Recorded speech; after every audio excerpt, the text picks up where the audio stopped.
Welcome back to Deck Tech for Decks. I thought it'd be cool to do a video on commanders that I really did plan on building, but since set after set is getting released on top of each other, I just didn't have time. So we're going to go through 10 commanders that I definitely missed this year and past years, and we're going to talk about them, how I would build them, and then in the comment section down below, you guys can vote on which of these commanders you want me to go ahead and flesh out, and if I see a lot of demand for a lot of different commanders, maybe I'll even build more than one. But before we do that, don't forget to click on that whatnot link and claim your free $15. Additionally, you guys can get 10% off all of your Talarian library proxies whenever you use code DT for D. I'm now sponsored with Baron of Dice. This means you guys can get 5% off whenever you guys use the code DT for D or click the link in the description down below. I'm a huge fan of the awesome art on their deck boxes and just the way they look in general, and you can pair up those awesome deck boxes with high quality playmats that match those deck boxes. Thank you, Baron of Dice, for sponsoring this channel. The first commander I wanted to showcase is Altair. This is a 3 CMC commander, 1 red, 1 white, and 1 black. It has first strike, and whenever Altair attacks, exile up to 1 target assassin creature card from your graveyard with a memory counter on it. Then for each creature card you own exiled with a memory counter on it, you get to create a tapped and attacking token that's a copy of it. Exile those tokens at the end of combat. Now there is a lot of benefits to this commander. Yes, you're limited to assassins, but you're not actually, right? If we're able to turn all of our creatures in our graveyard into assassins, this doesn't really matter anymore, and we don't even have to really focus on the assassin theme. So I was thinking we could use a lot of different cards to either just change our creature typing, or we could just focus on assassins, whichever. Either way, I think this commander is just going to be absurd whenever we talk about using token doublers to go ahead and double up on the tokens we're creating, and then additionally we can even double up on the creatures we're exiling by having additional combat steps. And then additional combat steps can kind of be your win con as well, right? Because we are beating our opponents in the face repeatedly while we are reanimating these creature cards kind of from the graveyard. And it is cool too because the memory counter is going to stay there. So even if they remove our commander, all we have to do is recast him and we still have all of the stuff with the memory counters on them in exile. So it kind of does allow us to go for that long game, and it makes it to where you don't just lose the game if they remove your commander. Aphelia, I just flat out skipped this set. So there's a lot of commanders I didn't build from this set, like any of them, and Aphelia just seems super cool. This is a 2 CMC legendary creature, 1 generic and 1 black. Whenever Aphelia attacks, you may pay 1 generic and then a hybrid green or black. If you do, you get to create a 1/1 black snake creature token with Death Touch. And then for 5 mana, 4 generic and a black, until end of turn, whenever 1 or more Gorgons and or snakes you control deal combat damage to a player, that player loses half of their life total rounded up. So I think you can see where this gets really insane. We can include some cards that allow us to, I don't know, double the amount of life our opponents lose each turn. So now whenever they lose half their life total, at the end step, we're just going to make them lose half their life total again, killing them. And all we have to do is make sure that we're connecting with a 1/1 snake. That's not going to be hard. There's a ton of ways to generate snake tokens, and there's a lot of ways to make those snake tokens very, very hard to block. So now all we have to do is kind of get to 5 mana with something like a Wound Reflections on the battlefield, and we can kind of just win the game. I think this could be a very disgusting commander if we build it right. Arthur Marigold Knight. This is a 5 CMC commander, 2 generic, 1 blue, 1 red, and 1 white. It's a legendary creature mouse knight with haste and says whenever Arthur Marigold Knight and at least 1 other creature attacks, look at the top 6 cards of your library. You may put a creature card from among them onto the battlefield, tapped and attacking. Put the rest on the bottom of your library in a random order. Then you have to return that creature to its owner's hand at the end of combat. So this does just cheat out massive creatures, and I would lean heavily into ETBs. I will say also this guy has haste, so that kind of really helps me and incentivizes me to play this card because it is 5 CMC. So as long as we have 1 other creature on the battlefield and we cast this, we can instantly attack with Arthur, look at a decent amount of our cards, and get a strong either ETB or combat damage trigger. That's where I would lean heavily with this deck. And then it does get returned back to our hand, but remember, we are in colors that are able to cheat creatures into play using our sneak attack effect. And then we can even include a theme that allows us to discard our expensive cards that we're never going to cast, putting them in our graveyard and allowing us to just get the ETB, be super fine with only getting the ETB once, and then moving on. Because again, as long as we're putting extra combat steps in this deck, that's going to be our main source of value here. Our value is not getting those creatures to stick on the battlefield, but we can if we include cards that allow us to skip the rest of our turn and go directly to our end step, like our Sundials of the infinite effects. Brimaz, this is one of those commanders that looks really badass, but instantly got a bad name because his precon was just terrible. This was a precon in Orzhov colors with like 8 ramp cards and then 9 9s and 10 10s in the deck, so it's not hard to see how this deck was instantly just not very fun to play, and it really didn't even work out of the box. So the commander gets a bad rap anytime the precon is just not good, and I think that's not fair because I think this guy's got some real potential. He's 4 CMC and he's in Orzhov colors. He says whenever you cast a Phyrexian creature or artifact spell, incubate X, where X is the spell's mana value. Incubation is that weird mechanic. You get to create an incubation token with X 1/1 counters on it,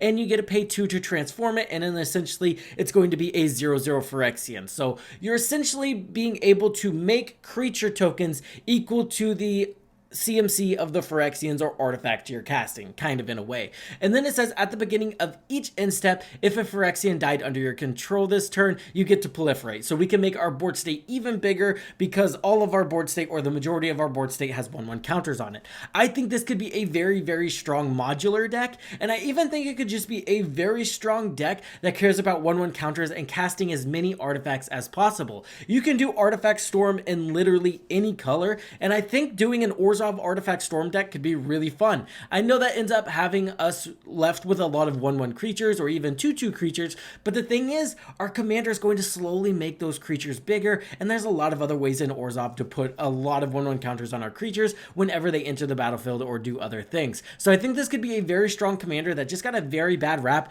due to the precon he was released in. Celes Rune Knight. This is one of the cards I was really excited about for Final Fantasy, and then we just never built it, so I thought I'd talk about it real quick. This is 1 generic, 1 red, 1 white, and 1 black, a legendary creature, human wizard knight, and it says whenever Celes enters, discard any number of cards, then draw that many cards +1. So it's card advantage in blink colors and in colors where you can sacrifice your commander and have it instantly come back with Feign Death effects. That alone is super, super broken. And then it says whenever 1 or more other creatures you control enter, if 1 or more of them entered from the graveyard or was cast from the graveyard, you get to put a 1/1 counter on each of those creatures. Now this is very, very good with persist, but I don't think that's the fun way to build this commander. I would build this as wheel into whatever you want as fast as you want, and then you'd have a lot of discard synergies, a lot of whenever you discard a card, you get to draw another card, or whenever you discard a land card, you get to put mana into your mana pool. There's a lot of very fun cards like Bone Miser that just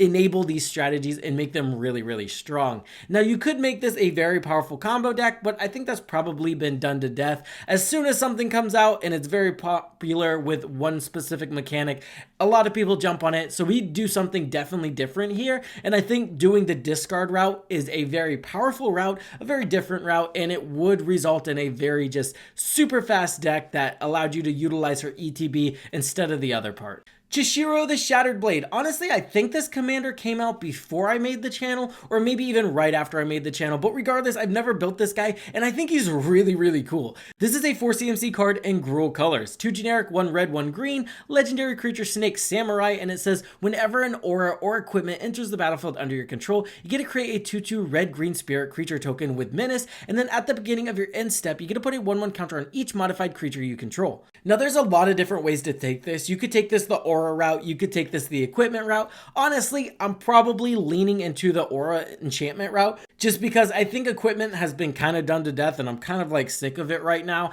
And whenever I get sick of a certain archetype, I just take a break from it and then I'll come back whenever another commander comes out that I'm like, okay, time to build an equipment deck. But I just think Aura Chishiro could be really, really fun. Doing a green deck that uses all the Enchantress Presence effects to draw a ton of cards while you generate a decent board state and you have a way to buff that board state up, just seems really, really fun to me. So I think, again, this guy could be a really unique commander that has a lot of power to him. Golbez, another Final Fantasy commander that has a lot of power to it, but I just never got around to building. This is 1 blue and 1 black, and it says whenever an artifact you control enters, you get to surveil 1. Kind of broken here. That's kind of like card advantage whenever we're talking about decks that can turn their their graveyard into their hand, and you know, Dimir, kind of a color that can easily turn their graveyard into their hand. It says at the beginning of your end step, if you control 4 or more artifacts, return target creature card from your graveyard to your hand. Then if you control 8 or more artifacts, each opponent loses life equal to that card's power. So you could kind of make a backwards Yuriko where you're trying to discard high CMC creatures creatures, reanimate them, and make everybody take a ton of life. That sounds like a really fun deck, especially when you get to utilize artifacts to do that. You could also just build this as a Dimir reanimator, but honestly, I think backwards Yuriko sounds fun. We're gonna throw a ton of artifacts on the battlefield. We're gonna discard that Shadows of Mortality, that 15 CMC creature. We're gonna reanimate it, make everybody take 15 damage. It's just going to be a great time. You can even double up on this effect, and it gets kind of insane after that. So I think this could be a very strong strategy that really doesn't get punished for running these high CMC creatures, because we're just going to be surveilling them to the graveyard instead of them getting stuck in our hand. We could also put a little bit of a looting something in there to make sure if they do get stuck in our hand, we could get them in the graveyard. Either way, I think this could be a very strong commander that has a very unique win con. Gara, absolutely nobody was talking about this commander from Final Fantasy, and guess what? They're still not. This is a 3 CMC creature, 1 white, 1 blue, and 1 black. It was actually in the pre-con, but no one cared about it. It's a legendary cat wizard with lifelink, and whenever you cast a non-creature spell, you may pay X life, where X is the spell's mana value. If you do, you get to create a 1/1 colorless hero creature token, and you get to put X 1/1 counters on it. Do this only once each turn. Now, I think this could be a very strong Agatha Soul Cauldron deck. Now, I'm going to be 100% honest with you. Agatha Soul Cauldron is the sole reason I would even consider building this deck, but just being able to exile some broken creature from your graveyard, and then your entire board state has the abilities of that broken creature now, could be really enticing to build. Now, you would have some restrictions because you have to cast at least 1 spell on all of your opponent's turns to get the maximum value. So there is some cool brewer disadvantage here, or not disadvantage, but puzzle to solve here, where you have to build a deck that wants to cast things on everybody else's turn. You want to have creatures in your deck that have broken activated abilities, and you have to have ways to get those creatures in the graveyard. You also have to find a way to get your Agatha Soul Cauldron on the battlefield, but again, this deck is not going to be hard to achieve that. And then last but not least, you have to include a win con in the deck that doesn't include Agatha Soul Cauldron in case that gets exiled. So I think there's a lot of building challenges here, but I think it could make for a really unique deck. What do you guys think? Jenova is also one of those commanders I really wanted to build, but this channel has a little bit of a reputation for building Power Matters. Just because I love that strategy. If you give me a commander that can utilize a creature with a lot of power, I'm instantly sacrificing it to greater good every single time. Because of that, if you look up a certain commander on the channel, you might think that a lot of my EDH deck lists kind of look the same, but maybe you just also like Power Matters and you're only clicking on the videos that are Power Matters themed. Maybe. Also, maybe I have a problem. Maybe 2 things can be true. Anyway, Jenova is one of those commanders. This is a 4 CMC creature, 2 generic, 1 black, 1 green, and says at the beginning of combat on your turn, you get to put a 1/1 counter equal to Jenova's power on up to 1 other target creature. That creature becomes a mutant in addition to its other types. And then it says whenever a mutant you control dies during your turn, you get to draw cards equal to its power. So this is a commander that instantly jumped out to me. I really wanted to build this, and I kind of got halfway through with it, and then I just stopped because other cards were getting released. Time to get off, Final Fantasy and do the next set. But again, that's what this entire video is about. This is an incredibly powerful commander, but it would look like a lot of my other Power Matters decks. So I was like, do I need to build it? I kind of do want to build it. We would be focusing on the mutant fact. I will say, with her ability to turn creatures into mutants, you really don't have to worry about mutants in this deck at all. But for flavor reasons, I would definitely stick to mutants. There's a lot of very powerful cards that are mutants that would work really well with her. But again, I'll leave it up to you guys. Do you guys want to see another Power Matters deck, or are we good on that? I'll leave it up to you. Last but not least, we have the Mimeoplasm. This is another commander I wanted to get around to building, but honestly, again, Ether Drift, not the most popular set, but I do think this is a really cool commander. It costs X, 1 black, 1 green, and 1 blue, and it says, as the Mimeoplasm enters, exile up to X creature cards from your graveyard. If you do, you get to put 3 1/1 counters on it for each creature card exiled this way. And then it says you can pay 2, Mimeoplasm becomes a copy of target creature card exiled with it, except its power toughness is 0, and then it also has this ability. So honestly, I think the sweet spot for this commander is casting it for 6. That allows you to exile exile 3 different creatures. It's going to enter with 9/1/1 counters on it, and then additionally, you're going to have the ability to turn it into those broken creatures. So I really just want to use this guy to either abuse cards that just get broken whenever you up their power to 9, and additionally, you could make this a combo deck, but you know me, I'm going for the combat damage. There is even that one Eldrazi that makes you have Annihilator X equal to the counters on it. It does something like that. I'll put it here. I didn't really do a lot of research for this because I'm not sure which commander I want to build yet, but I do know I want to build a decent amount of these. So I'll leave the question to you guys. Which one of these 10 commanders do you really want me to build? Vote in the comments down below.